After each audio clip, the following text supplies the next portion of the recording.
Bank Sentral Amerika Serikat akhirnya memutuskan untuk menaikkan suku bunga acuannya sebesar 25 basis poin ke level 1% hingga 1,25%. Kenaikan ini merupakan yang kedua kalinya dalam 3 bulan terakhir dan ketiga kalinya sejak krisis finansial yang melanda negeri Paman Sam pada tahun 2008. Rekan Andra Lesmana akan menjelaskan urutan kenaikan suku bunga The Fed. Andra, silakan.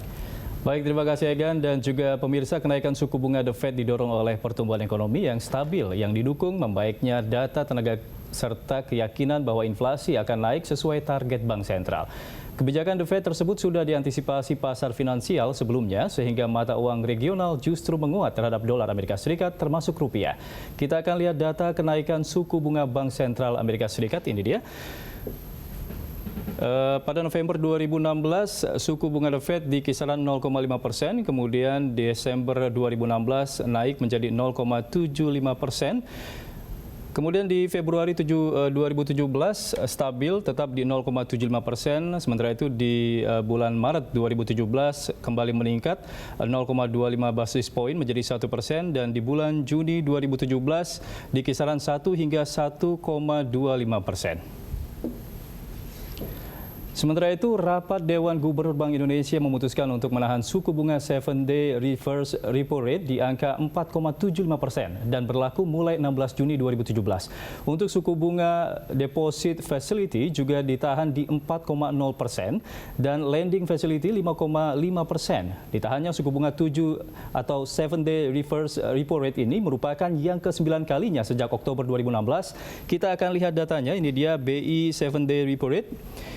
Di bulan April hingga Mei 2016 di kisaran 5,5%, kemudian turun di bulan Juni hingga Agustus 2016 di angka 5,25%.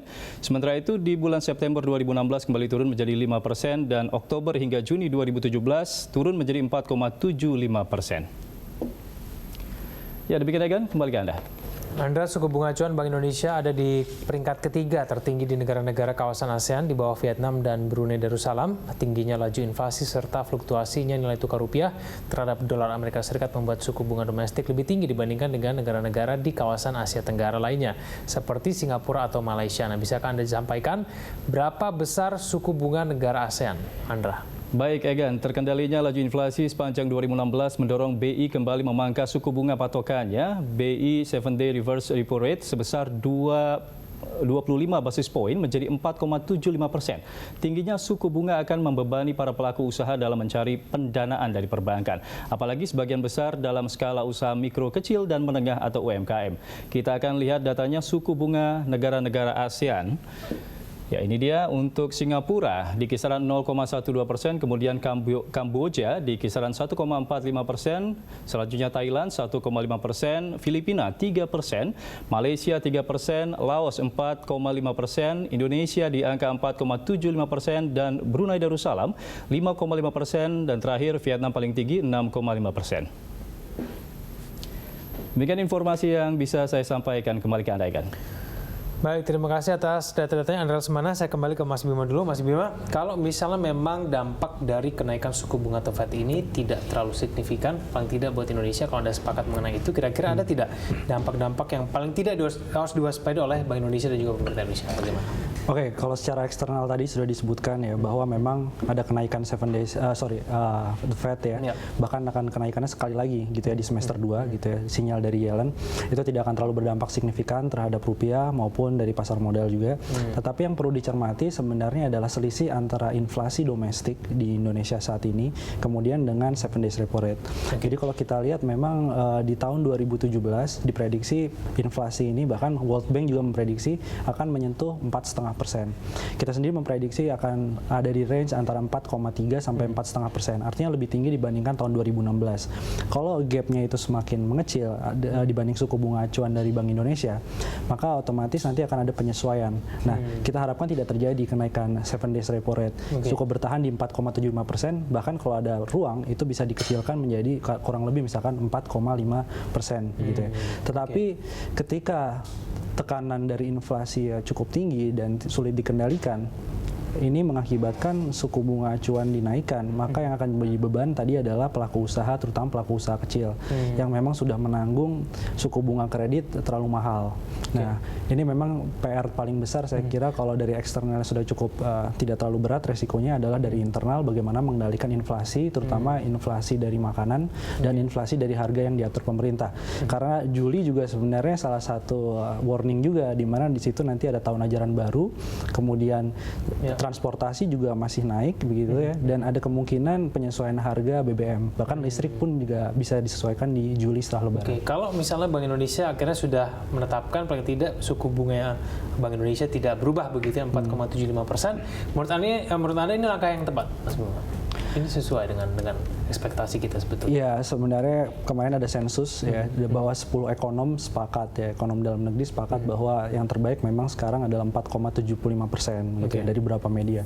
Tapi ketika tadi ada selisih yang masih bisa, ruang yang masih bisa diturunkan lagi, semuanya tentu sektor real paling tidak ingin bahwa suku bunga kreditnya diturunkan lagi begitu ya.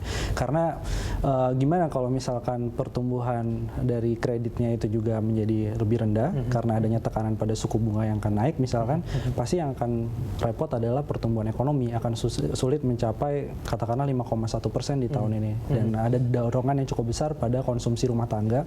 Ini akan tergerus juga. Baik, Pak Supriyadi, kalau misalnya sekarang The Fed itu paling tidak mengeluarkan sinyal akan menaikkan lagi begitu ya nanti kalau sepanjang tahun ini, apakah kita juga sudah bisa menduga bahwa kira-kira kalaupun nanti dinaikkan itu juga tidak akan berdampak banyak kepada kita, paling tidak di pasar keuangan? Kalau kita lihat ya gini ya, rasionalitas dari pelaku ekonomi ya, dari individu sampai dengan pemerintah seperti itu, menurut saya sih sebenarnya mereka sudah menghitung kalau ada faktor X dari luar akan berdampak ke Indonesia, seperti kalau X itu adalah Fed rate untuk hal dinaikkan kembali.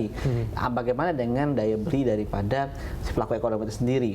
So, itu yang harus kita cermati lagi. Dan kalau selagi masih kita punya consumption sendiri masih tetap growth ya seperti itu, pertama saya sih masih ada. Terlebih lagi yang kita khawatirkan sebenarnya adalah daya beli dan bagaimana tingkat kerugian para petani, itu sebenarnya yang harus kita soroti.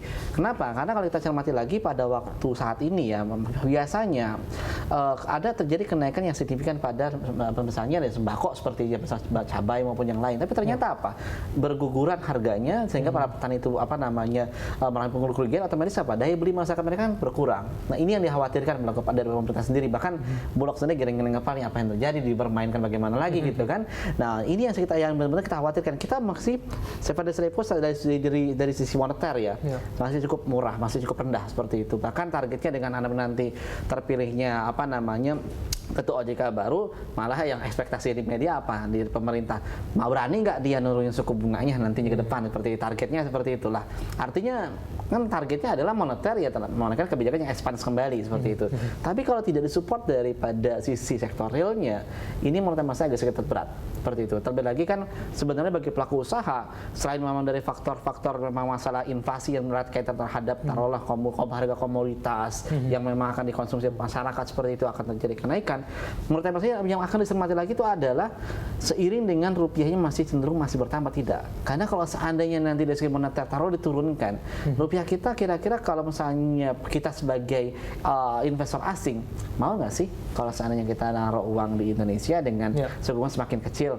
Ya itu kan jawab pertanyaan mereka nih sebagai investor luar nih seperti itu. Kalau seandainya kita agak sedikit ada negara lain gapnya masih besar dari inflasinya masih ada dan ruang gerak untuk mereka real interest mereka itu masih tinggi di luar negara lain, dikhawatirkan ada sedikit capital flight. Nah, kalau sedikit capital flight kan keberatan pada rupiah. Itu otomatis ini mengganggu psikologis daripada Bank Indonesia lagi nih. Apakah memang akan benar-benar diturunkan atau benar-benar naikkan? Kalau diturunkan, makanya pertimbangan satunya bukan dari inflasi saja, tapi dari kurs yang ada. Dan inflasi sendiri kaitannya terhadap di sektor realnya ya, tadi saya sebutkan tadi sampelnya misalnya komoditas tadi cabai maupun yang lain-lain yang memang harganya benar-benar membuat geleng-geleng kepala. Harusnya malah Ramadan harus naik signifikan, bulan puasa ternyata jeblok harganya hancur. Seperti itu. Ini yang membuat agak sedikit kebingungan sehingga daya beli masyarakat secara umum ada, tapi dari segi petaninya ini. Jadi sehingga tidak otomatis apa? Mindset mereka adalah ya udah kita impor lagi. Itu dikhawatirkan seperti kalau misalnya harga impor apa? Dikhawatirkan neraca perdagangan kita sudah mulai membaik, akan terjadi memberikan arah seperti itu. Baik, Mas Bima, menurut Anda kinerja pemerintah paling tidak untuk menjaga tingkat inflasi kita menjelang Lebaran sampai saat ini menurut Anda seperti apa? Cukup baik dibandingkan tahun-tahun sebelumnya atau seperti apa? Ya, kalau kita lihat tadi saya sepakat ya bahwa penurunan harga itu yang dirugikan juga petani karena dia mengharapkan berkah dari Ramadan juga sebenarnya. Tapi ketika terjadi kenaikan harga, petani juga tidak diuntungkan. Artinya memang yang selama ini tidak beres kan distribusinya. Artinya ada tengkulak yang bermain ya. Saya kira perkembangan sekarang kalau kita melihat dibandingkan tahun sebelumnya, memang Menteri Perdagangan cukup progresif dalam beberapa kebijakannya seperti harga eceran tertinggi gitu ya, kemudian Satgas Pangan untuk mengendalikan inflasi di level distribusinya. Jika diharapkan Juni ini bisa terkendali saja inflasi, paling nggak ada di range antara 0,4 sampai 0,5% gitu, bisa dijaga di situ aja karena memang Juni puncaknya, maka sampai akhir saya kira bisa di bawah 4,5% total inflasi secara tahunan. Baik, sekarang kalau misalnya salah satu hal yang ditakutkan kalau misalnya Fed Fund Rate terus dinaikkan ini mengenai capital inflow juga, capital outflow ya. Ini menurut Anda kira-kira kekhawatiran bahwa capital outflow ini besar-besaran akan keluar dari Indonesia menuju ke Amerika Serikat itu terbukti tidak paling tidak sekarang, Mas Bima? Kalau untuk sekarang saya kira tidak terbukti karena kita baca beberapa data, misalkan dari saham ada inflow 19, triliun ya year to date, kemudian untuk surat berharga itu ada inflow cukup besar sekitar 98,1 triliun year to date juga. Artinya dari mulai Januari sebenarnya 2017 sampai pertengahan tahun ini cukup banyak uang yang masuk. Tapi begini, resiko kalau kita bicara capital outflow ya atau capital flight tadi, resikonya bisa dibaca bukan berarti karena ada faktor eksternal saja begitu ya atau gaduh di domestik misalkan terkait inflasi tadi. Tapi kita baca juga bahwa yang menjadi resiko cukup besar gitu ya dari capital outflow ini karena apa? Karena kepemilikan asing di dalam surat utang ini cukup besar dan porsinya terus menaik gitu ya. Jadi kalau kita lihat sekarang sudah mencapai 39,3% porsi kepemilikan asing. Nah, kita termasuk negara nomor 3 yang kepemilikan asing dalam surat berharga pemerintah ya. Ini cukup tinggi di bawah Meksiko, kemudian ada beberapa negara lainnya, Afrika Selatan satu lagi, kita nomor 3. Nah, ini kita berkaca juga pada bulan November tahun 2016 ya. Kita memprediksi Fed akan naik dan satu lagi adalah keterpilihnya Donald Trump pada waktu itu. Yang terjadi adalah cadangan devisa langsung terkuras dan rupiah langsung melemah seketika. Ya, ini karena apa? Karena memang tekanannya cukup besar karena dan kita tidak siap dengan kepemilikan asing yang cukup besar. Dikhawatirkan memang akan ada misalkan dalam saham ada penjualan oleh asing dan di surat berharga juga akan ada net sales. Tapi kalau itu bisa dicari solusinya, salah satunya adalah memperbesar porsi kepemilikan domestik di dalam surat utang sehingga kita lebih resilient ya, lebih tahan terhadap guncangan eksternal. Baik, kita akan lanjutkan dulu kita di segmen selanjutnya. Mas Bima, pemirsa Hot Ekonomi akan segera kembali.